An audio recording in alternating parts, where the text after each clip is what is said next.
Akhirnya yang terjadi apa? Kalian pergi ke Arab Saudi, pulang hamil, bawa anak. Gitu. Kalau kalian yang demo mau tolak itu seperti Puncak Bogor itu. Yang tempat-tempat penginapan yang apa namanya? Tempat apalah itu kalian tahu sudah namanya itu.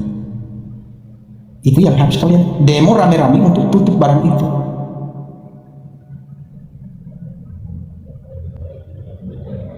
Cewek-cewek menyewakan diri kepada laki-laki, kalian halalkan. Tapi pembangunan yang berdampak positif untuk rakyat setempat, kalian tolak. Kan okon namanya itu. Tapi yang jelas-jelas mempermalukan bangsa Indonesia di mata dunia seperti di Puncak Bogor itu kalian halalkan. Kalian diam-diam aja, nggak ada yang demo di situ. Maunya kalian apa sih?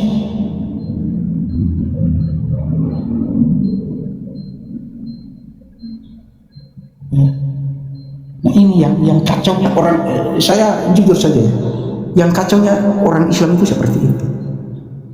Sesuatu negatif itu mereka dukung, tapi sesuatu yang positif untuk kemajuan bangsa, untuk kemajuan daerah tertentu, mereka tolak.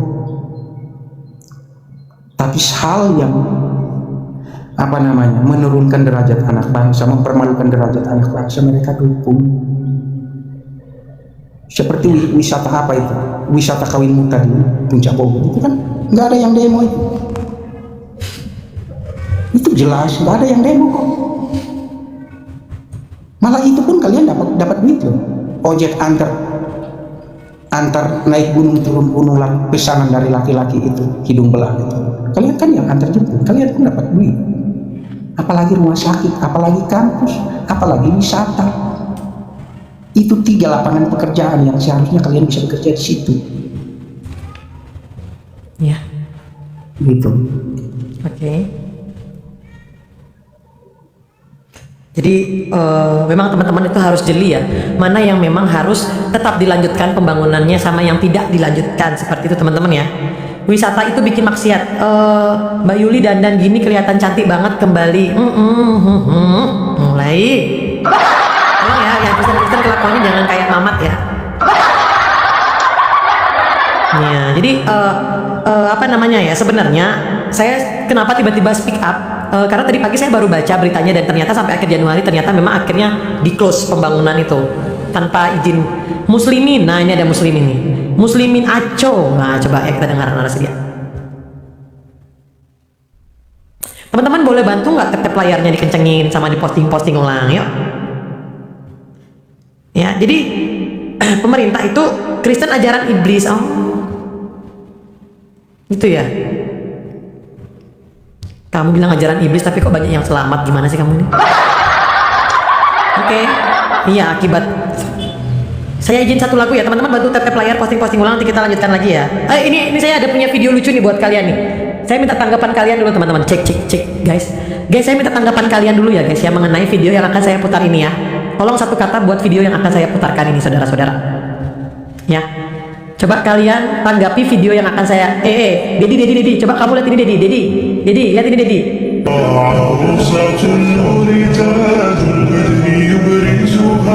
Ya, satu kata teman-teman. Ya kalau saya Yul, hidup sudah simpel dibikin susah. Itu loh. Sesuatu yang mudah, hidup sudah mudah dibikin susah. Makanya jangan ikuti yang susah. Ya, jadi orang bertanya-tanya itu sebenarnya perempuan atau laki-laki jadinya.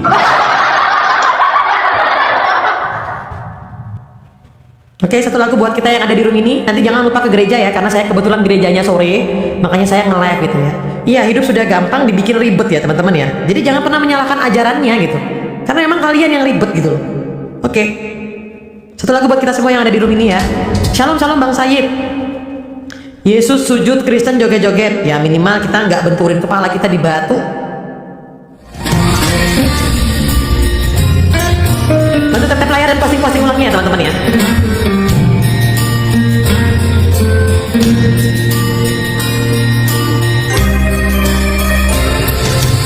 Tuhan adalah gembalaku, akan kekuatan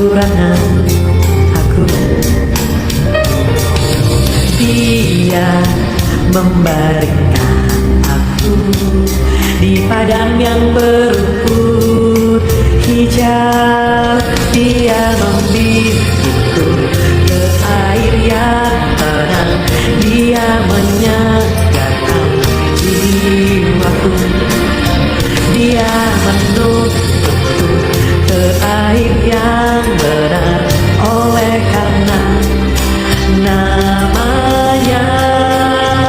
Sekalipun aku berjalan dalam lembah kekelaman. Absen ya teman-teman yang belum absen ya. Aku tidak takut bahaya, sebab Engkau besertaku. Gadamu dan tongkatmu, itulah yang menghibur aku. Dia membimbingku ke air yang tenang, dia menyegarkan jiwaku. Dia menuntutku ke air yang benar, oleh karena namanya. Sekalipun aku berjalan dalam lembah kekelaman. Haleluya. Kemuliaan bagi Tuhan saja teman-teman ya, di tempat yang maha tinggi.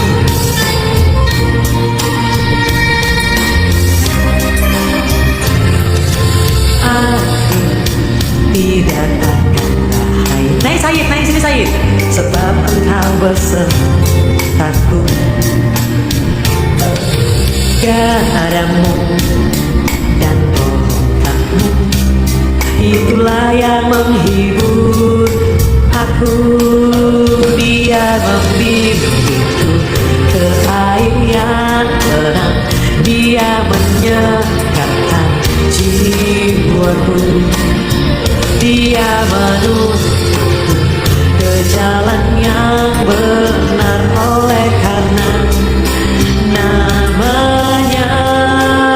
Sekalipun aku berjalan dalam lembah kekelaman, dan aku pun akan diam dalam rumah Tuhan sepanjang masa.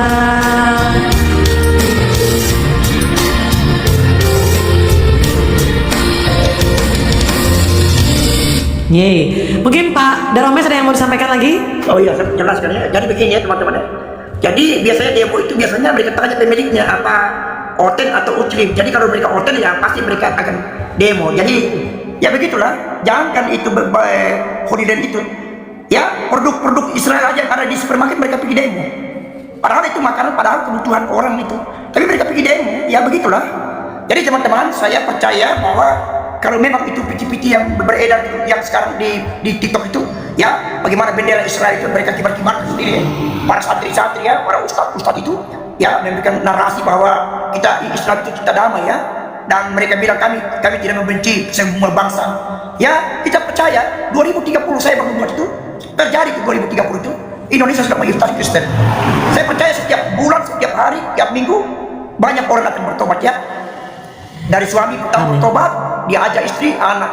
Begitu juga sebaliknya dari keluarga lepas keluarga. Jadi kita anak Tuhan, mari kita tetap bekerja, dan saya menghimbau kepada saudara-saudara dimanapun berada yang menonton ini ya bahwa kita yang sudah dari kecil mengenal Tuhan, jangan sampai kita lalai ya dalam hal mencari Tuhan dengan sungguh-sungguh ya. Jangan sampai dalam kitab suci atau ayat berkata yang terdahulu akan terkemudian, yang terkemudian akan terdahulu. Gitu ya. Dari teman-teman tolong ya. Kalau kita sudah dari kecil, kita sudah kenal Tuhan, jangan sampai kita tinggalkan Tuhan ya. Banyak yang terjadi. Ada beberapa artis itu ya, dari kecil mereka Kristen, keluarga Kristen, tiba-tiba tidak ada angin, tidak ada hujan, lompat. Sangat disayangkan ya. Jadi yang benar itu dari gelap kepada terang ya, bukan dari terang ke gelap. Kalau dari terang ke gelap, maka fatal, naas hidupmu. Tapi kalau dari gelap ke terang, maka pancaran kehidupan itu ada ya, ada pengharapan selama-lamanya ya, begitu. Jadi teman-teman, tolong yang minta tolong juga, saya minta tolong Yulia, saya punya akun ini, tolong di follow teman-teman. Karena dua akun itu sekaligus di ban oleh TikTok. Memang TikTok ini makanya saya selalu ribut sama TikTok. TikTok ini mungkin ya orang-orang TikTok itu suka ban itu akun-akun Kristen itu mungkin orang Muslim itu. Sampai saya selalu bilang, jangan agama dibawa disatukan dengan pekerjaan. Agama, pekerjaan. Jangan karena berbeda keyakinan sampai Anda cari sasar setiap akun-akun yang memberitakan Injil. Saya selalu bilang sama TikTok begitu, orang-orang TikTok, tolonglah jangan harus bekerja di profesional. Apalagi TikTok itu bukan dari Arab itu TikTok milik Cina. Ya, jadi saya selalu bilang kepada orang-orang TikTok, kalian itu bekerja bukan untuk mengganggu orang punya acara. Apalagi saya bilang acara-acara kami ini acara-acara edukasi, mengajarkan tentang pertobatan supaya bertobat dari segala dosa, larangan-larangan Tuhan itu. Jadi teman-teman begini, jadi kita tidak usah heran ya kalau ada demo-demo begitu, biasanya mereka tanyakan dulu itu pemiliknya siapa.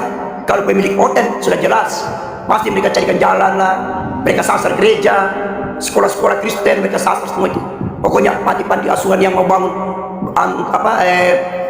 berbau Kristen, apalagi Holy Land yang ada di daerah Solo itu sangat disayangkan ya. Tapi kita percaya, saya sangat yakin, kita semua anak Tuhan yakin bahwa Indonesia akan segera dilawat oleh Tuhan. Negara Iran saja yang dipimpin oleh Ayatollah itu sekarang ini bisa ambruk ya, apalagi kita punya pemimpin kita ini ya Bapak Prabowo ini ya, ada keluarga dari anak-anak Tuhan ya. Saya percaya pemimpin kita tidak terlalu keras ya terhadap minoritas yang ada di Indonesia ini. Tapi saya percaya 2030, saya yakin, saya sebagai hamba Tuhan senior bernubuat 2030 Indonesia mayoritas Kristen. Haleluya. Demikian Yuli, Tuhan berkati. Tolong teman-temannya di follow akun saya. Karena akun saya ini akun ketiga, akun 1, 2 sasaran terus. Tiap minggu pasti ada di band. Dan tahu saya heran juga orang TikTok ini. Silakan Yuli. Terima kasih Yuli. Oke, baik. Ovid ada yang mau sampaikan lagi, Ovid mungkin? Udah sih, ya Abdul cuman berharap berdoa semoga Indonesia segera mayoritas Kristen lah 2035 ke atas Kak Yuli. Amin. Kenapa 35 30? Ya hati-hati kan kalau misalnya nggak tercapai Pak. Tapi kan NU sendiri kan bilang kan 2035 diprediksi Indonesia mayoritas Kristen. Saya kan 2030 Pak Upin. Oke. Amin. Tapi kalau bisa Teman-teman, 2029 lah. nih ya, itu hanya masalah waktu teman-teman. Kita harus yakin dan percaya waktu Tuhan itu pasti yang terbaik. Itu saja, ya. Sebentar lagi kita akan merayakan tanggal 16 Januari Isra Mi'raj Nabi Muhammad SAW ya teman-teman ya. Nah, kita akan lihat bagaimana perayaannya nanti, apakah akan seramai tahun baru tanggal 1 Januari kemarin ya? Nah, silakan yang mau potong-potong kambing boleh gitu ya. Udah di Bang Hardi, itu si Dedi itu nggak usah dipikirin, itu sakit ya. Ya Bu Sofi, monitor tapi lanjut aja dulu. Oke, teman-teman mungkin ada yang mau bertanya. Oh, ini dia mau naik ini. Ya, jadi beberapa hari ini saya sudah memantau ya, khususnya saya melihat juga puji Tuhannya ya, walaupun dunia perapologetan kita kurang baik-baik saja, tapi sudah agak udah agak tenang lah, nggak 1000 kemarin ya. Walaupun masih kita lihat beberapa orang-orang, tapi tidak apa-apa, biarkan saja. Karena saya yakin seiring berjalannya waktu akan capek sendiri. Karena kemarin ada yang mengatakan sama saya, apapun yang kamu lakukan di dunia pertiktokan ini, relax saja sayang, santai. Nah, jadi buat yang masih marah-marah, kejang-kejang, coba relax dulu, relax ya. Jangan kejang-kejang terus seperti itu. Said, naiklah sini Said, kesaksian dulu. Karena Said ini kemarin kesaksian di Bang Edis ya teman-teman. Jadi nggak ada salahnya kita undang Said untuk coba kesaksian di sini gitu. Dedi, kamu kalau lagi masih komentar saya blokir kamu loh Dedi ya. Ini netizen jadi marah-marah sama kamu kan? Mau lihat di komentarnya netizen pada rame semua ke Dedi.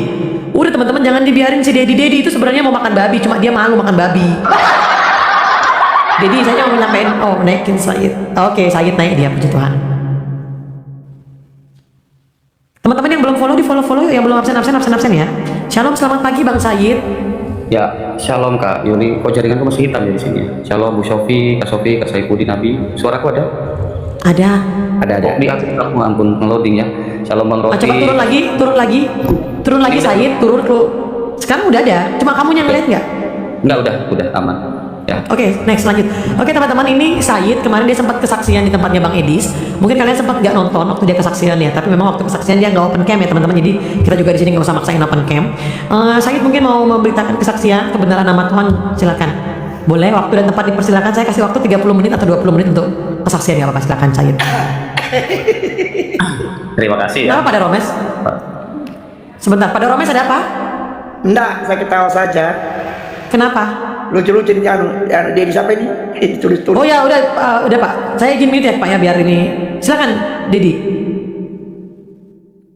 Said. Iya, salam. Ini Bang Roti ya, Bang Abi ya, semua Pak Pendeta Shalom ya, salam kenal Pak Pendeta ya. Kemarin itu sempat on cam ya, jadi saya memang sedikit ya teman-teman ya, ini mungkin pembukaan. Jadi kemarin itu saya udah lama sebenarnya mengikuti Bang Edis, itu sudah lama, hampir 2 tahun ya kalau kurang lebih ya, saya mengikuti pengajarannya, bahasa-bahasa yang digunakan juga Bang Edis, memang saya sangat suka sekali, cara penyampaiannya nggak ribet gitu. Jadi artinya memang saya memahami betul ya, Islam Muslim-Muslim itu kadang-kadang sulit menerima tentang bahasa-bahasa. Nah, bahasa Bang Edis itu memang sangat sederhana teman-teman ya. Saya udah 2 tahun ya kurang lebih mengikutinya, tetapi kemarin itu memang saya masuk Komal itu, saya mendengarkan, nggak pernah sekalipun saya minta naik, nggak pernah sama sekali.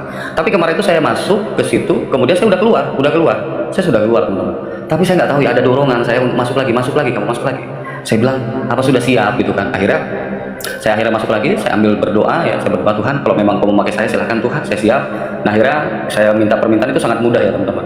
Kalau Tuhan memang mau memakai kita itu mudah sekali, nggak ribet, nggak nunggu lama, itu puji Tuhan ya. Jadi pada saat turun kemudian naik lagi ya, itulah cara Tuhan ya. Saya sempat on cam, sebentar saya perkenalkan diri. Kebetulan saya pakai wifi padahal, tapi jaringan saya kurang bagus. Akhirnya Bang Edis turunkan saya turun dulu, nanti minta lagi permintaan. Kemudian saya turun, kemudian saya klik lagi, saya sempat on cam juga, dites juga ya sama Bang Edis. Ya puji Tuhan ya lancar, walaupun saya sudah 5 tahun nggak baca Al-Quran.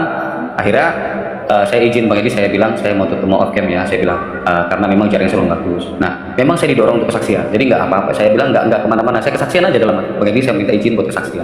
Akhirnya saya kesaksian, saya sampaikan teman-teman. Jadi memang ya Bu Sofi sih udah kenal lama ya, ini juga salah satu mentor saya ya, kayak Bang Roti ya, salah satunya ya, kita sudah lama kenal ya. Terima kasih untuk pengajarannya Kak Sofi ya, Bang Roti, Abi. Saya perkenalkan bahwa saya itu dari keluarga Muslim teman-teman ya. Lulus SD itu memang saya sempat mondok 3 tahun ya. Kemudian singkat cerita memang kami dari Muslim yang saya bilang ya taat ya, saya rajin ya. Kemudian saya memiliki 3 saudara ya, jadi saya anak paling terakhir, dua-duanya perempuan. Jadi singkat cerita saat kakak saya dewasa, mereka kemudian menikah ya. Nah pacarnya ini kemudian beragama Katolik ya, Nah kami nggak setuju dong, saya bilang nggak setuju, kalau bisa ya masuk Islam dulu. Akhirnya pacar itu masuk Islam, mereka menikah. Saya selalu ingatkan sama kakak saya bilang ajarin sholat ya, saya bilang ya kakak kan bisa ngaji, saya bilang ajarin ngaji, ajarin sholat supaya dia belajar. Selalu kalau pulang itu ingat, waktu itu masih baik-baik aja. 2 tahun ya kurang lebih ya pernikahan mereka, saya kaget dari kakak saya yang kedua, ternyata kakak saya itu udah masuk Kristen teman. Saya kaget waktu itu, hati saya hancur, sakit nangis ya teman-teman. Bagaimana kok bisa gitu kan? Ya pasti paham lah kayak Abi itu ya, paham sekali pemahaman itu. Bahkan yang pun aib ya, bagi saya pun aib ya. Saya banyak mendengarkan hujatan dari keluarga ya, persekusi terkait ini, belum juga tetangga. Malu saya, terus terang ya, malu saya. Bahkan mau beli rokok aja saya ke warung tuh malu. Saya merasakan ini merupakan aib bagi saya. Nah akhirnya ini masih baik-baik aja. Nah akhirnya pada saat kakak saya itu masih pulang, memang saya udah, kalau dia pulang awalnya saya keluar, kalau dia pulang saya keluar, saya udah nggak ngaku ya. Saya udah menganggap kakak saya itu udah nggak ada, saya nggak pernah punya kakak namanya, nolak saya. Kemudian saya pernah melihat ya orang tua saya itu masih menerima uang dari kakak saya. Saya bilang mama itu kan masih ngaji, karena mama saya itu rajin ya, kalau malam Selasa itu pengajian sama ibu-ibu ya, sama ustadz itu masih rajin ya. Coba tolong tanyakan, menerima uang dari anak yang murtad itu hukumnya apa? Saya bilang mama mau masuk surga atau mau masuk neraka? Saya bilang jangan abu-abu, saya bilang perkara surga itu perkara akhirat mas. Saya bilang akhirnya mungkin ya orang tua mama saya itu tanyakan sama ustadz, dan kebetulan dari situlah mulai kita renggang sampai akhirnya kakak saya itu kami nggak ada komunikasi itu 2,5 tahun. Jadi kami udah gak punya kontaknya, dia terhilang, saya juga nggak tahu di mana gitu. Pokoknya udah 2 tahun, selama 2,5 tahun. Nah selama 2,5 tahun itu mulailah hati saya tuh, apa kabar ya kakak saya gitu, di mana ya, dia makan nggak, dia tinggal di mana enggak, itu hati saya tuh udah mulai, namanya ada satu darah ya, dia adalah kakak kandung juga gitu kan, di mana ya ditinggal gitu kan. Sampai akhirnya saya di situ ya doa ya teman-teman, saya bilang Tuhan ya Allah, saya bilang kalau memang Engkau maha kuasa, kenapa Engkau limpahkan hukuman ini kepada kami Tuhan? Saya bilang itu, kenapa ya Allah, saya bilang kalau memang Engkau kuasa, kenapa enggak Kau yang hukum saja kakak saya gitu. Kami itu sakit, kehilangan kakak saya itu sakit, apalagi mama saya gitu kan. Jadi memang itu sangat sulit ya teman-teman ya, kehilangan saudara itu sangat sulit. Saya merasakan sampai akhirnya saya bilang, saya terus berdoa, Tuhan kalau memang Kau kuasa Tuhan, kenapa Engkau nggak yang menghukum, kenapa hukuman ini Kau limpahkan kepada kami walaupun kami sakit Tuhan. Sampai akhirnya saya belajar dari situ tuh saya mulai saya nonton YouTube, melihat debat antara lintas agama Kristen sama Muslim. Di di situ saya mulai tuh mendapatkan, ya saya bilang kalau Islam tuh kalau ditanya nggak pernah tunjukin data dari yang lain, tapi kalau Kristen kalau ditanya tuh dia punya data bukti-bukti kayak sejarah gitu loh. Saya mulai itu dari situ, kok nggak bisa ya menunjukkan bukti dari sumber yang lain di luar Islam itu. Kalau tunjukkan hadis kan orang-orang Kristen nggak ngerti gitu, maksud saya gitu kan. Oh ya udahlah, mulai itu saya buka hati dan akhirnya saya mulai belajar menerima. Saya bilang ya udahlah, saya coba menerima, tapi kami belum dipulihkan, belum tahu kabarnya dia apa. Nah, pada saat 2019 saya sudah menikah, punya 2 orang anak. Orang tua saya sakit keras. Ya orang tua saya itu sakit keras sampai akhirnya malam itu saya larikan ke klinik. Ya ke klinik pada saat itu karena napasnya udah sesak sekali. Kemudian saya bawa ke klinik itu, ya akhirnya harus dirujuk, cuma dikasih oksigen aja, harus dirujuk ke rumah sakit. Nah papa itu nggak mau, saya bilang nggak usah, banyak pasien COVID di rumah sakit, udah bawa pulang aja gitu. Ya kalau memang papa nggak ada ya papa ikhlas gitu. Ya udah akhirnya ya walaupun saya bujuk-bujuk nggak mau, tetap dia minta pulang. Ya udah akhirnya malam itu kita bawa pulang, nggak ada obat yang kita makan. Jadi memang sampai akhirnya kita bawa pulang, dirawat di rumah, ternyata kesehatannya makin hari makin buruk teman-teman. Sampai akhirnya udah nggak masuk nasi, sampai kakinya lumpuh, badannya habis ya. Bahkan kami tuh udah banyak nangis pada saat itu. Saya bilang ya udah mah kalau memang papa memang nggak ada ya udah kita ikhlas ya. Nah saya nggak tahu kabar dari mana ya, pas sakit itu udah lumpuh, udah parah. Jadi saya masih ingat terakhir itu papa saya itu 3 hari terakhir nggak masuk nasi. Dia cuma masuk itu biskuit Regal itu cuma 3 lempeng ya sehari, itu pun dikasih air teman-teman, harus dilempekin dulu karena kalau nasi dia muntah, nggak masuk. Nah akhirnya hari keempat itu, setelah itu jam 10 itu saya baru bangun, tiba-tiba saya buka kamar, ada kakak saya di dapur duduk. Saya langsung saya lihat kaget, langsung nangis, saya minta maaf. Kakak saya duduk, saya minta maaf, saya bilang maafin saya, semua saya akuin di sana, nangis, saya bilang maafin saya yang paling memang saya paling keras menolak di keluarga ya tentang kakak saya. Akhirnya kakak saya cuma ngeluh saya gitu kan, udah gitu kan. Artinya kakak juga nggak nyalain kamu, kakak juga mengerti kalau kondisi kakak di situ pun pasti seperti itu. Udah yang paling penting adalah kita doakan untuk papa supaya papa sembuh. Akhirnya saya diajak sama kakak saya itu ke kamar, saya dipegang tangannya sama kakak saya tumpang tangan. Memang saya mengaminkan pada saat itu. Nah akhirnya setelah tumpang tangan, kemudian kakak saya itu malam itu balik lagi ya ke rumahnya. Dan besoknya orang tua saya itu pagi-pagi manggilin saya, minta diajak kamar mandi bentar ya. Saya bilang, akhirnya pada saat saya buka pintu kamar ya, saya bilang sebentar ya Pak, karena kalau ke kamar mandi itu saya angkat gitu, begitu saya buka, apa yang terjadi ya? Papa saya itu berdiri di belakang pintu itu. Waktu itu saya tanya, Papa bisa berdiri? Saya bilang, coba pakai kamar mandi pelan-pelan. Itu saya sambil jaga di belakang begini, pelan-pelan coba Pak, pelan-pelan. Sampai akhirnya saya jaga ya di belakang ini sampai dia bisa, kemudian coba balik lagi. Nah seketika itu saya heran sebenarnya. Dari situ kesehatan orang tua saya pulih teman-teman, pulih sampai bisa jalan, sampai makannya juga luar biasa ya, sampai saat ini masih ada. Nah dari situ tuh saya takjub waktu itu, saya bilang luar biasa ya, karena memang gak ada obat yang dimakan gitu kan. Takjub waktu itu, saya sampai luar biasa ya Tuhan orang Kristen gitu waktu itu. Tetapi kira-kira saya terbuka enggak, saya menolak. Walaupun itu melihat, saya menyaksikan, istri saya menyaksikan, mama saya menyaksikan itu mujizat, menolak kebenaran itu. Nah sampai kami dipulihkan, saya kemudian di komunikasi kami dipulihkan sama kakak saya, tukeran nomor ya. Ada tiba waktu itu saya tergerak, saya bilang saya mau bawa kakak saya kembali lagi loh gitu kan. Dia kan nggak pernah mondok karena dia lulusan SMP, kalau saya kan enggak gitu. Akhirnya saya bilang yuk, kalau saya tanya udah siap gitu kan. Nah akhirnya saya telepon tuh kak malam itu, saya bilang saya mau tanya, saya bilang apa yang membuat kakak masuk ke Kristen. Akhirnya ya waktu pas Ahok itu ya, pergerakan 212 ya, dia cerita, jadi kakak nggak sengaja melihat status teman kakak yang agamanya Kristen, dia begini bilang, masa Tuhan kok dibela, bukannya Tuhan itu yang membela kita ya. Nah tiba-tiba kakak saya lihat status itu merenung, ya juga ya gitu, kalau Tuhan Maha Kuasa kok dibela gitu. Nah terganggu nih, mulai terguncang. Akhirnya kemudian dia bertanya sama temannya yang Kristen ini, kemudian diajaklah ke rumah pendeta, akhirnya ngobrol. Akhirnya kakak saya tuh tiba-tiba tergerak, coba gimana sih badannya Kristen gitu kan. Akhirnya dia datang, dia ceritakan ke saya, dia datang hari Minggu itu ibadah, dan waktu itu kan gerejanya karismatik ya, sukacita. Dan kakak saya itu cerita, padahal musik itu sukacita, tapi kakak itu nggak tahu apa yang membuat kakak itu nangis. Dia nangis itu nggak ketahan kan. Saya bilang kok bisa ya, itu musiknya gimana? Saya kan kritis, musiknya gimana? Musik itu sukacita, bahkan musik itu luar biasa lah, kayak band gitu kan. Itu kok apa yang membuat kakak nangis? Nggak tahu. Kakak nggak tahu, tapi nangis itu nggak ketahan. Pokoknya sedih aja nggak ketahan. Saya bilang kok bisa ya, otak saya gitu kan. Akhirnya kakak dibawa tuh ke tempat ruangan, kemudian dia konsultasi bahwa dikatakan bahwa itu adalah jamahan Roh Kudus. Nah kakak saya belum mengerti. Nah akhirnya mungkin dari itu bertanya-tanya karena dia ngerasakan kan. Akhirnya cobalah ke gereja lagi sekali lagi, minggu depannya ke gereja lagi sekali lagi. Di situ dia menemukan jawaban, menemukan damai sejahtera, inilah Tuhan yang benar. Di situ akhirnya dia meminta untuk dibaptis. Nah saya bilang sampai bengong itu kok bisa ya musik yang begitu. Itu saya bengong kan, saya bengong itu, diam itu bengong gitu, kok bisa ya seperti itu gitu. Dan sampai akhirnya saya nggak jadi bertanya, akhirnya malah kakak saya yang balik bertanya tentang mujizat itu yang saya ceritakan tentang bulan. Saya bilang saksinya siapa, terus siapa aja namanya, terus yang lain ada nggak? Saya bilang memang nggak ada sih sumber yang lain, cuma di Islam mengatakan gitu kan. Sekarang pertanyaan kakak, yang menyaksikan bulan siapa, berapa banyak? Seluruh dunia menyaksikan bulan. Saya bilang kenapa nggak ada satupun yang menyatakan bahwa bulan itu pernah terbelah. Dari situ saya bingung, ya juga ya, saya bilang gitu, kenapa kok nggak ada bukti lain gitu kan.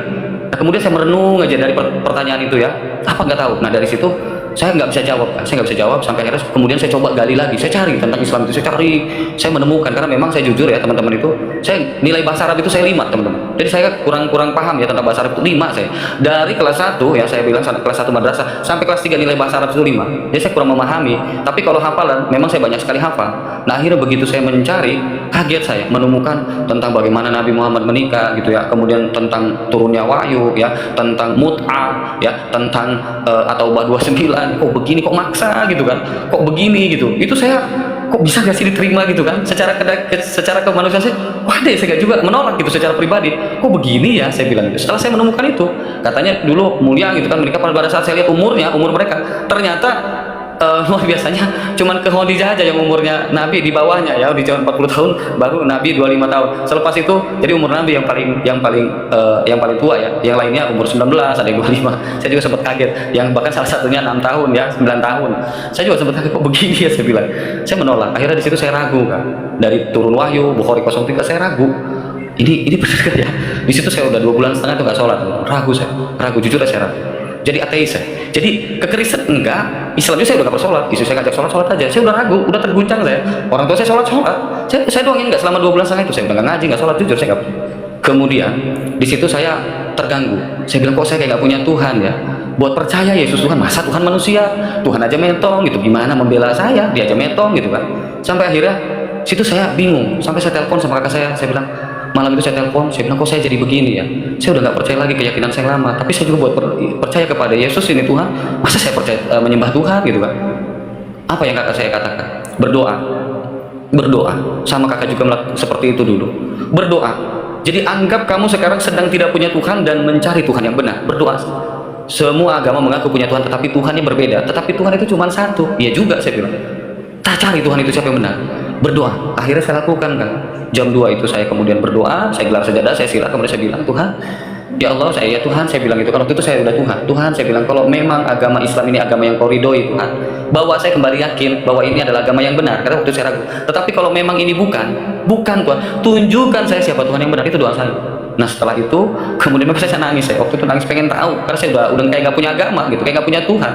Sampai akhirnya kemudian saya tidur, saya bangun itu kalau nggak salah jam berapa saya lupa ya, tiba-tiba ada dorongan di dalam hati saya, coba kamu cari Isa di dalam Al-Quran. Saya bingung ini suara apa. Ya udah akhirnya saya googling kan, saya mulai googling tentang Isa, saya menemukan banyak sekali, luar biasa ya. Saya bilang mungkin nggak ya ini manusia ya, dia hakim yang adil, dia jalan yang lurus ya, dia diciptakan dari kalimat dan rohnya berbeda sekali gitu kan, kemudian dia suci ya, dia tidak menikah gitu kan. Ada nggak sih manusia yang seperti ini? Mulai itu saya dari situ, apa ya ini, saya bilang gitu kan. Sampai akhirnya, nah dari situ tuh kakak saya telepon saya, mau nggak kalau kakak kirim Alkitab? Boleh, nggak apa-apa, saya bilang. Dikirimin Alkitab, nyampe lah Alkitab itu sampai ke tempat saya berapa hari. Saya baca pertama ini, saya jujur teman-teman, dari Kejadian itu saya baca Allah menciptakan langit dan bumi. Saya baca belum beberapa ayat, saya nggak mengerti teman-teman, saya pusing bacanya, saya nggak tahu itu apa yang buat saya pusing, padahal bahasa Indonesia. Saya pusing, saya nggak mengerti, saya tutup apa sih ini, gimana sih maksudnya, nggak paham ya, nggak paham, karena waktu itu saya nggak punya mentor, nggak ada saya mentor. Dan pada saat itu kemudian saya tetap berdoa lagi, saya bilang, Tuhan tolong kasih saya petunjuk. Saya berdoa dalam hati, Tuhan kasih saya petunjuk. Sekarang saya udah ragu. Dan tiba-tiba teman-teman, hati saya itu bilang gini, coba kamu cari Isa di dalam Alkitab. Akhirnya saya googling, karena saya nggak mengerti Alkitab. Saya googling, saya menemukan ayat, dan kemudian saya compare, saya coba buka benar nggak ayatnya ya. Saya buka gini kan, ini apa ya, saya jadi buat perikop ini nggak ngerti. Tahu ini, ini saya nggak tahu dulu, nggak tahu, nggak ketemu ini apa ya. Yohanes itu di mana? Nggak ngerti, nggak ada mentor saya, jujur aja. Tapi saya coba lihat di Google itu ayat-ayatnya ya, ternyata ada beberapa kemiripan. Bahwa dia adalah diciptakan dari firman itu sendiri, kemudian dia adalah suci, kemudian dia adalah hakim yang adil ya, dia kemudian juga tidak punya istri. Saya bilang mungkin nggak ini Tuhan gitu kan, mungkin nggak ini manusia. Saya bilang itu ada nggak sih manusia seperti ini. Tuh dari situ saya mulai bingung teman-teman, sampai akhirnya saya menemukan suatu kesimpulan begini, kalau seandainya Tuhan yang Maha Kuasa ingin dirinya menjadi manusia, mustahil nggak ya, saya bilang. Tiba-tiba begitu saya bilang, harusnya nggak mustahil ya, kalau memang Tuhan itu Maha Kuasa, harusnya dia bisa melalui kehendaknya ingin jadi apapun bisa. Itu kayak tiba-tiba ada yang menjawab itu dalam pikiran saya. Mungkin ya, yang mustahil ini menurut akal kita apa menurut kuasanya Tuhan, saya bilang gitu kan. Saya bilang kalau memang Tuhan ingin jadi manusia, maksudnya nggak ada yang mustahil, harusnya nggak ada yang bisa membatasi kuasanya Tuhan. Tuh. Akhirnya dari situ saya mulai berdoa di dalam hati terus saja, sampai akhirnya saya yakin bahwa ini gak ada manusia yang seperti ini, gak akan ada manusia yang seperti ini. Saya bilang yakin bahwa ini adalah Tuhan, saya yakin ini Tuhan, saya bilang, ini adalah Tuhan, saya yakin. Akhirnya saya mantap ya, mantap dan saya percaya ini adalah Tuhan. Kemudian saya minta izin, setelah saya mantap itu saya percaya bahwa ini adalah Tuhan. Kemudian saya mohon izin sama orang tua saya ya, karena mungkin ada kakak saya yang udah murtad ya, jadi nggak kaget. Cuman mama saya itu berpesan kalau jadi orang Kristen, jadi orang Kristen yang baik. Iya, saya bilang. Nah, saya ngomong sama istri saya, karena istri saya itu anak ustadz teman-teman, anak guru ngaji ya. Saya ngomong, pertama itu saya bilang, Bun, ayo mau masuk Kristen ya. Dia diam, kaget dia juga, kok bisa gitu kan. Ya udah, ayah yakin, ayah yakin ini adalah Tuhan gitu. Ya udah gitu, kalau memang itu pilihan ayah ya udah gitu. Ya bunda gak maksa, ya udah, tapi ceraiin bunda. Saya bilang, saya cuma diam, saya nggak jawab apa, saya diam. Kemudian lain waktu saya ngomong lagi, saya bilang, Bun, mau masuk Kristen ya, saya bilang. Karena memang pasti ngalamin lah orang-orang yang udah bergumul ya, udah di situ itu udah gelisah, itu ngalamin gitu kalau dari sana ya. Jadi udah nggak enak sekali, pokoknya pengen dibaptis, pengen percaya gitu. Saya ngomong lagi, saya bilang, Bun, saya mau masuk Kristen. Ya udah, ya itu kalau memang itu pilihan aja nggak apa-apa, tapi anterin bunda gitu, anterin bunda ke rumah orang tua. Tetap istri saya minta pisah, saya diam, saya cuma diam. Ketiga kali itu saya cuma ada dorongan waktu itu, kamu berdoa, kamu berdoa. Saya akhirnya berdoa, teman-teman. Saya masuk kamar itu malam ya waktu itu ya, antara jam 2 jam 3 saya masuk kamar, saya gelar sejadah, saya sila, saya angkat tangan. Saya cuma bilang, Tuhan Yesus, kalau memang Engkau adalah Tuhan, menciptakan alam semesta ini dengan begitu mudahnya Tuhan, saya percaya Tuhan, Engkau pun mampu membalikkan hati istri saya agar ia menerima saya menjadi orang Kristen. Nangis saya waktu itu, dikasih pilihan yang sulit, ikut Tuhan atau saya harus kehilangan istri saya, 2 anak saya. Bingung teman-teman, waktu itu saya bingung, saya pilihan itu sulit. Hati saya udah pengen ikut Tuhan, tetapi saya pilihan saya, apakah saya harus kehilangan istri saya? Sulit waktu itu, makanya saya nangis sama Tuhan tuh, bingung, saya sulit pilihan waktu itu. Saya berdoa, saya nangis sama Tuhan. Setelah saya nangis, saya bersujud, saya nangis. Setelah itu saya cuman beres ya, mungkin karena nangis ini banyak, saya cuman kayak memiliki keikhlasan. Tuhan, kalau memang saya mau ngomong sekali lagi Tuhan sama istri saya, tapi kalau memang dia tetap minta cerai Tuhan, maka saya akan pilih Tuhan, maka saya akan tetap ikut Tuhan, saya bilang. Sekalipun memang sulit waktu itu ya, sulit ya waktu itu, saya akan tetap ikut Tuhan, saya akan tetap ikut Tuhan. Akhirnya kayak seolah-olah tuh kami diatur ya, padahal saya nggak pernah merancangkan apa-apa ya. Saya diatur waktu itu karena rumah saya itu dekat sekali dengan pantai. Saya memang dikasih waktu tuh berdua jalan ke pantai sama istri. Tiba-tiba waktu di pantai itu, padahal saya mau lihat sunset sama istri saya. Akhirnya saya cuma lihat gitu berdua, karena setelah pencarian itu hubungan kami gak harmonis, teman-teman, gak harmonis itu karena keyakinan itu kurang harmonis. Sampai akhirnya kita jalan berdua ke pantai, lihat ini kan, dia duduk di batu. Tiba-tiba ada dorongan itu dalam hati saya, coba kamu ngomong. Dan saya bicara itu sekali lagi sama istri saya, Bun, saya bilang, ayah mau masuk Kristen ya? Istri saya diam. Saya sampai bertanya 3 kali itu dia diam. Dan gimana, Bun? Setelah 3 kali itu gimana, Bun? Istri saya cuma ya udah, cuman begitu aja. Ya udah apa? Ya udah gimana, saya bilang. Ya udah, bunda terima ayah masuk Kristen, tapi dengan satu syarat, jangan pernah ayah ajak bunda untuk masuk Kristen. Itu doanya, itu apa namanya, itu perkataannya. Saya waktu itu senang sekali, teman-teman, senang sekali. Gak jadi, ya ampun Tuhan, terima kasih Tuhan, terima kasih. Walaupun secara kedagingan saya ingin istri saya juga selamat, tapi ya udahlah, yang penting saya gak jadi cerai aja artinya. Ya udah, akhirnya saya kemudian dibaptis. Waktu itu saya telepon kakak saya bilang, oke, saya sudah siap, saya pengen dibaptis. Kakak saya, jangan buru-buru, belajar dulu, kamu harus paham dulu. Enggak, waktu itu benar-benar saya ketakutan sekali, seolah-olah itu saya mau meninggal sebentar lagi, teman-teman. Saya mau metong itu sebenarnya, saya nggak tahu, rasa takut itu kok ada dalam hati saya waktu itu. Saya nggak ngerti itu apa. Pokoknya saya dilanda ketakutan, seolah-olah saya mau metong sebentar lagi. Sampai saya diskusi sama kakak saya, enggak, saya pengen dibaptis. Enggak, belajar dulu. Enggak, memang kakak bisa jamin umur saya bilang. Memang kakak tahu bahwa saya besok masih hidup. Kakak saya akhirnya bingung. Ya, sampai akhirnya dia komunikasi sama pendeta kenalan suaminya, sampai akhirnya dia komunikasi dan akhirnya dia datangkan itu dari Bandung sampai ke tempat saya. Kami harus cari hotel dulu ya, karena di tempat saya kan fanatik. Jam 12 malam itu saya di hotel baru dibaptis, teman-teman. Jam 12 malam itu harus sepi dulu. Kata pas saya fanatik kan. Dan puji Tuhan, itulah pengalaman saya dengan Tuhan. Sampai akhirnya saya, karena di tempat saya nggak ada gereja, saya harus datang ke Bandung untuk belajar ya. Saya pengen ke gereja, saya pengen datang, saya nggak ada gereja. Nah, saya bilang sama istri saya, Bunda di sini aja ya, pengen belajar. Saya bilang, pengen ke gereja. Enggak, Bunda pengen ikut.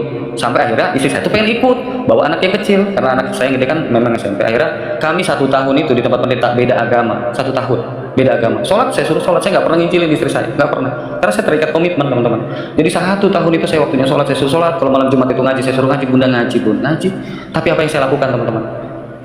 Saya tuh kalau jadi orang Kristen pertama kali tuh doa tuh jam malam, teman-teman. Saya nggak tahu, kalau malam tuh kayak ngerasa deket gitu sama Tuhan. Itu malam jam 12, kadang jam 1 ya, kadang jam 11, kadang jam 3. Itu di tempat kamar saya itu ada sepeda ya, di samping toilet itu ada sepeda dan ada joknya di belakang. Itu tempat saya berlutut, nangis, Tuhan selamatkan istri saya seperti Kau selamatkan saya Tuhan. Saya nggak bisa apa-apa Tuhan, selain saya berseru sama Tuhan dan saya percaya bahwa Kau mampu Tuhan. Itu aja, sampai saya puasa 1 minggu ya, saya nggak tahu apa. Oh, dorongan itu puasa, saya puasa 1 minggu dan puji Tuhan ya, puji Tuhan 1 tahun itu dia nantang Tuhan, dan melalui kesaksian istri saya ya, kesaksian istri saya dia karena nantang Tuhan dan dijawab. Bukan hanya istri saya yang diselamatkan, orang tua saya juga diselamatkan. Jadi waktu itu dengan kesaksian Tuhan, pakai kesaksian istri saya untuk mengingatkan kembali ya, waktu orang tua saya itu dapat mujizat kesembuhan itu, sampai akhirnya mereka bertobat. 6 orang kami dimenangkan pada saat itu. Ya saat ini memang istri saya memang artinya nggak diterima sama keluarganya ya pada saat mereka tahu, tetapi kami terus mendoakan. Ya saya juga minta dukungan doa ya buat teman-teman di sini semua, Kak Sofi, Abi ya, doakan ya, Bang Roti, doakan keluarga istri saya supaya dia bisa menerima kami kembali, menerima keluarganya kembali, itu kami ya, karena memang saya udah hampir berapa tahun ya Bang Roti, 1,5 tahun ya kami ditolak ini dari keluarganya, dan ada perkataan persekusi. Jadi kami tetap mengasihi mereka karena mereka nggak tahu, tetap mendoakan ya. Saya juga minta teman-teman untuk mendoakan ya supaya dia bisa menerima kami, supaya istri saya bisa tersambung lagi tali silaturahmi terhadap keluarga dan orang tuanya ya. Terima kasih, mungkin itu aja dari saya. Jadi pesan saya teman-teman ya, ayo carilah Tuhan yang benar itu ya, terlihat kok dari syariatnya, terlihat kok dari bagaimana ajarannya, terlihat kok dari bagaimana teladannya. Jadi saya ingin mengajak kalian, coba kalian renungkan ya tentang teladannya Nabi, tentang ajarannya, syariatnya, kira-kira bisa nggak diterima dengan hati kalian. Itu aja, saya nggak ngajak kalian Kristen, nggak, saya cuma mengajak bahwa di dalam diri kalian, coba kalian renungkan setiap ajaran-ajarannya, karena selama ini kan kita cuma belajar ngaji ngawang aja, artinya nggak tahu. Coba kalian coba renungkan, kalau seandainya ada kayak pengajaran kayak Abi, coba kalian renungkan setiap ayat-ayatnya, Kak Sofi, ayat-ayatnya kalian renungkan, kalian baca ya, coba kalian renungkan apakah bisa diterima dengan hati kalian. Itu aja pesan saya ya. Jadi artinya masalah nanti kalian terima kebenaran atau tidak itu pilihan kalian. Tuhan gak disembah tetap Tuhan ya, sekalipun dia tidak disembah, dia adalah Tuhan, tetapi kitalah yang butuh Tuhan yang benar, karena Tuhan yang salah surganya juga nggak akan benar. Tuhan yang salah surganya juga salah. Tuhan satu, surganya juga satu, nerakanya juga satu ya. Itu aja dari saya, Kak Yuli ya. Terima kasih juga untuk bimbingan Kak Sofi, ini juga salah satu mentor saya, Bang Roti ya, Abi ya, terima kasih untuk pengajarannya. Tetap ajari saya ya supaya saya dapat pencerahan dari Kak Sofi dan semuanya. Terima kasih Kak Yuli ya. Salam semuanya, Tuhan Yesus memberkati. Luar biasa, terima kasih ya. Bang, saya tinggal dulu ya. Oke, terima kasih ya kesaksiannya Bang Syahid ya. Ini yang saya harapkan. Kenapa? Semakin hari selalu banyak murtadin yang memberikan kesaksian agar kebenaran nama Tuhan itu dipermuliakan. Ya. Bang Syahid, saya mau tanya nih. Halo. Bang Syahid, apa ini pengalaman yang benar-benar sangat berkesan ini waktu perjuangannya, mungkin waktu baptisan itu gimana ceritanya? Apakah waktu dibaptis itu merasakan ada seperti ya apa yang dirasakan, lebih tenang kah atau apa setelah baptisan kemarin itu?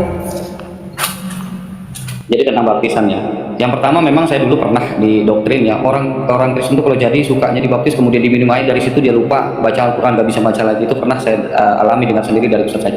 Ternyata memang setelah dibaptis saya masih bisa baca Al-Quran, teman-teman ya. Kemudian pengalaman tentang dibaptis, apa yang saya rasakan waktu itu saya nggak tahu ya. Waktu jam 12 itu mungkin saya nggak tahu. Pada saat saya ditenggelamkan ya, dicelupkan begitu ya sama pendeta, kemudian dicelupkan, itu memang saya seolah-olah kayak gimana ya, kayak saya tuh jatuh dari ketinggian. Pernah nggak teman-teman tuh ngerasain jatuh dari ketinggian, seolah-olah nyawa kita itu mau lepas gitu ya? Itu saya ngalamin teman-teman. Jadi itu aja, saya juga heran ya apa ya. Jadi padahal sebentar gitu, dicelupin itu sebentar, kemudian tapi kayak seolah-olah saya tuh kaget gitu. Jadi kayak seolah-olah nyawa saya tuh kayak jatuh dari ketinggian lah. Itu aja yang saya rasain. Jadi setelah dibaptis tuh ya seperti apa saya rasakan, bahwa ya damai, saya tenang. Bahkan waktu keluarga besar saya menolak saya karena saya dibaptis itu, ya saya pokoknya nggak takut aja, saya percaya aja gitu. Harusnya saya pede aja gitu menjalaninya. Itu aja Kak.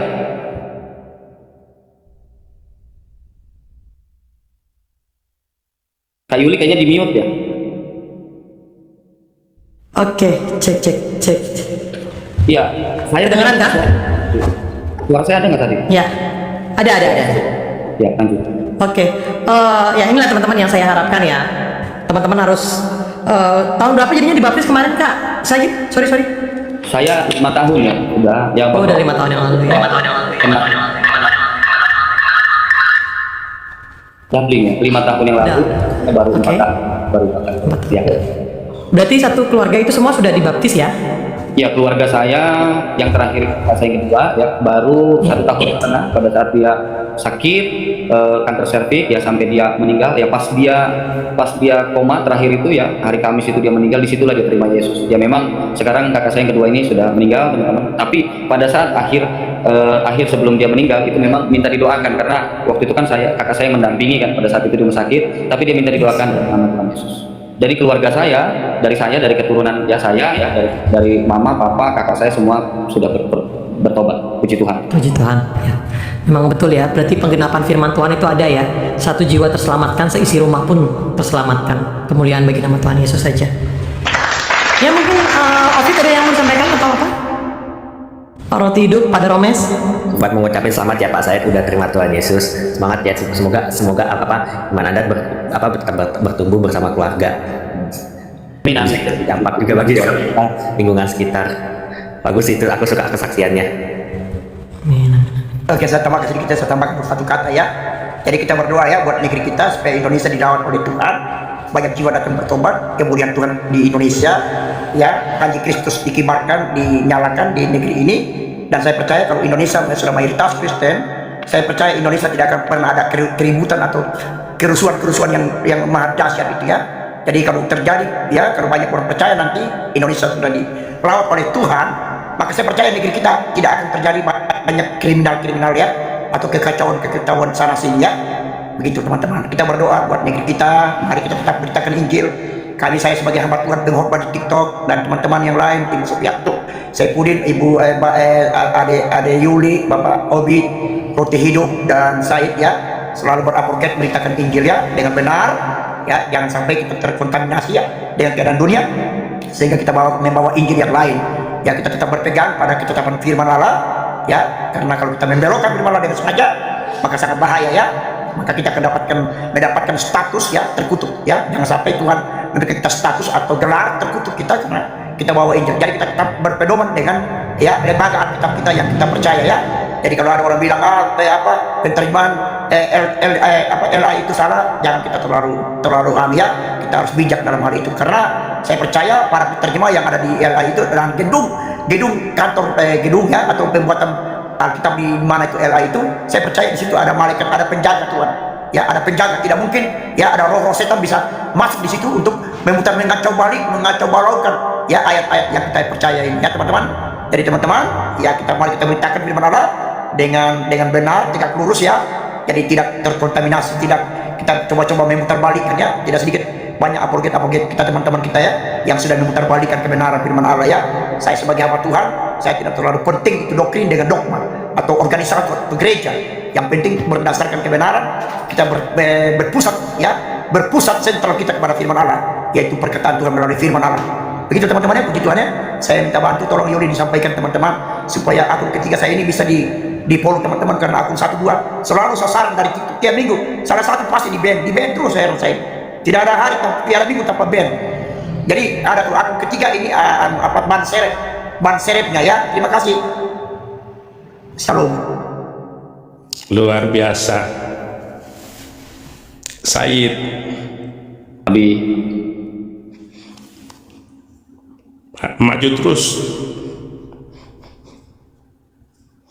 Jangan takut. Hidup hanya sebentar. Amin, amin. Terima kasih Tuhan. Biar kita melayani Tuhan saja teman-teman. Abi, Sophie, Yuli, Roti Hidup, saya. Terima kasih Tuhan, lawatan Indonesia ini Tuhan, banyak jiwa. Jangan mereka binasa Tuhan, karena tidak ada keselamatan di luar Yesus. Silakan Abi, silakan Yudi. Saya Busok ya. Saya dibaptis. Abi, silakan Abi. Tunggu ya Pak, ada Romes ya, biar Abi dulu ya. Silakan Bi. Saya dibaptis 7 Maret 2006. Saya terima Yesus 3 Maret 2006. 7 Maret saya dibaptis di Pantai Marina, Semarang. Dan saya mengejar agar baptis itu segera. Jadi 3 hari setelah terima Yesus, 6 Maret, 4 Maret, 3 Maret saya terima Yesus di Cirebon. Siapa yang bisa membaptis saya secepatnya? Oh, ada pendeta di Semarang, Alepson Silalahi, ya baptis, dan itu terakhir saya belum pernah ketemu lagi 7 Maret. Jadi hanya 3 hari kemudian baru saya dibaptis. Dan setelah saya dibaptis, saya keliling, saya belajar sambil menginjil. Pokoknya menginjil, belajar, menginjil, belajar terus. Jangan takut. Saya tidak punya uang, tetapi saya tinggalkan semua harta kekayaan itu. Saya tinggalkan 3 rumah, tanah-tanah yang saya beli di Indramayu saya tinggalkan, jabatan kehormatan saya tinggalkan, karena Yesus terlampau mahal untuk dijual belikan. Sakit penyakit indah semuanya karena ikut Yesus. Sampai hari ini saya nggak tahu siapa yang tinggal di rumah saya, 3 rumah itu saya nggak tahu lagi. Saya nggak tahu siapa yang ngambil tanah saya itu, nggak ada urusan. Saya hanya tahu bahwa apa yang saya tinggalkan dikembalikan 100 kali lipat katanya. Iya dah, iya. Makanya saya nggak pernah berdoa untuk dapat rumah, punya mobil. Tuhan kasih semua. Nah itu. Makanya baptis itu sendiri adalah nasib kita di dalam Kristus. Jangan takut. Nah sekarang saya ada di Amerika dengan keadaan yang luar biasa lagi, dan ini adalah masa kehidupan, kebahagiaan, kekayaan, mukjizat dan karunia Tuhan yang akan berlimpah kepada saya untuk selanjutnya. Makanya anak-anak dan istri saya Natal kemarin tiba di Amerika. Woi, hebat engkau Tuhan. Apa yang saya terima setelah saya jadi Kristen, kosong semuanya lagi sekarang ini, kosong. Entah berapa tanah, rumah, mobil, sampai masuk penjara, nggak ada urusan. Yesus terlampau indah dalam hidup saya. Nah, jadi dari awal anak-anak dan istri datang, saya baru hari ini bisa ngomong karena sakit, batuk, demam, wah nggak karu-karuan. Saya kira nyawa saya habis, hilang. Masih hidup sampai sekarang, luar biasa. Kalau Abang Darome ini kan dia sudah 64-65, jadi 3 tahun di atas saya umurnya. Tapi beliau orang yang semangat, cinta Tuhan. Baru dengar kata-kata saya saja dia bisa nangis. Nah, itu yang saya suka. Jadi dia tulus murni hatinya itu. Nah, jadi begitu semua kita bekerja sama, mendoakan bersama Indonesia bagi Kristus ini.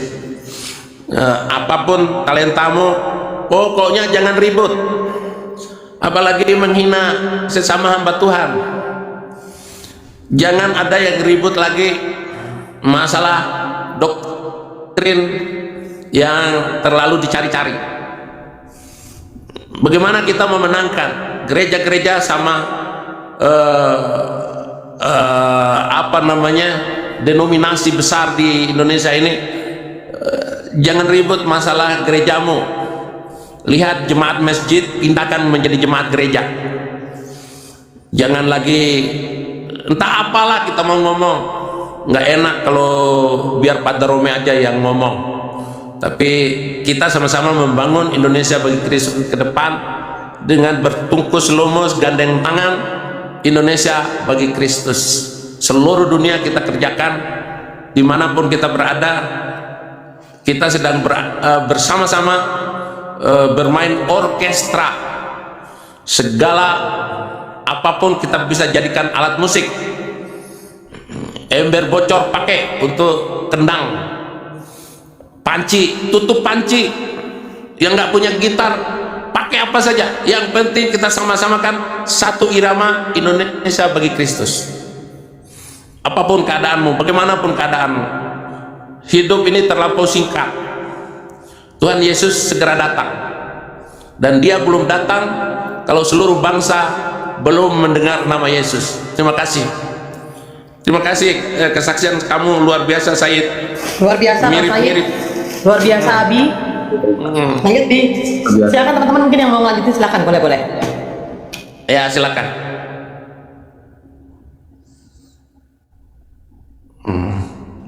Mau Bu Sofi udah turun ya? Oh, sudah turun. Oke. Mungkin yang lain ada yang Mau ngomong sama Bu Sofi tadi. Oke. Udah, nanti WA-an aja. Iya. Oke, bentar kita coba naikkan ya, ada 10 permintaan. Lobet Bu Sofi ya udah ngantuk. Abi juga sebenarnya udah tidur, teman-teman. Bentar ya, guys. Bor monitor to bor.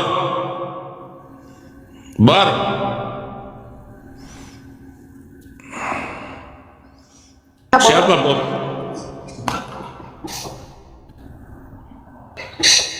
Halo Bor, termonitor ketua. Bor, Shalom teman-teman, 300 mata memandang, boleh di tap-tap layar yuk. Ada 300 penonton kita, di tap-tapnya tembusin sampai 300k yuk teman-teman, posting ulang, dibantu yuk. Ini Bor karena nggak jawab. Oke, Bu Rana Rini, mana Rana Rini? Ada yang lanjutkan permintaan nggak? Bu Sofi di bawah, dia mana naik Bu? Oh Bu, teman-teman yang menabur juga terima kasih ya, Tuhan yang membalas kebaikan kalian semua ya. Rana Rini naik. Nggak ada dia, Bi. Makasih Bang Noviung. Teman-teman yang belum follow di follow ya. Nggak ada Bang Paul. Rana Rini nggak ada. Sebentar, Bang. Kenapa sudah banyak yang naik ini? Ya, ha? Halo, ha? Ha? Halo? Halo? Teman-teman kalau mau naik itu pastikan jelas ya tujuannya ngapain mau naik. Diam kok Bang Yefta, mobil saya kapan dikirim Yul? Kirim mobilku dulu.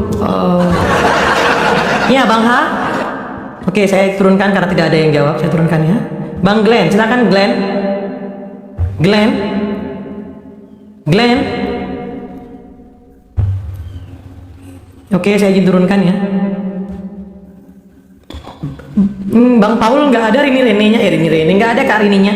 Silakan teman-teman, mungkin ada yang mau naik lagi atau ada yang mau disampaikan buat Said ya. Kalau saya sih secara pribadi, Said tetap semangat ya. 5 tahun itu masih terlalu cepat juga ya menurut saya ya, karena mama saya aja butuh waktu sampai 20 tahun. Dia benar-benar siap sampai menjadi pelayan gereja, itu butuh waktu 20 tahun, dan kesaksian dia juga itu banyak orang pakai ibu-ibu ya, kaum ibu-ibu seperti itu teman-teman. Dan melalui kesaksian Said ini juga saya yakin dari 352 mata memandang ini pasti ada yang bilang begini, masa sih yang dibilang dia benar gitu. Dari berawal dari masa, dia akhirnya mencari teman-teman. Dia akan mencari dan belajar. Oh benar ya, ternyata seperti ini. Oh iya begini ya. Oh begini ya. Nah itu teman-teman. Makanya kesaksian murtadin, kesaksian pujian itu adalah salah satu cara yang sangat cepat teman-teman untuk memperkenalkan kekristenan kepada teman-teman yang belum mengenal seperti itu. Apalagi iman kekristenan ini, puji Tuhan ya, kita bisa membaca Alkitab dengan bahasa Indonesia yang mudah dimengerti, bukan pakai bahasa Arab, bisa baca tidak tahu arti ya, beda ya. Makanya saya bersyukur kesaksian Said kemarin itu benar-benar dipakai. Kita semua kita mendengarkan supaya nama Tuhan dipermuliakan kini, sekarang, dan sampai selama-lamanya.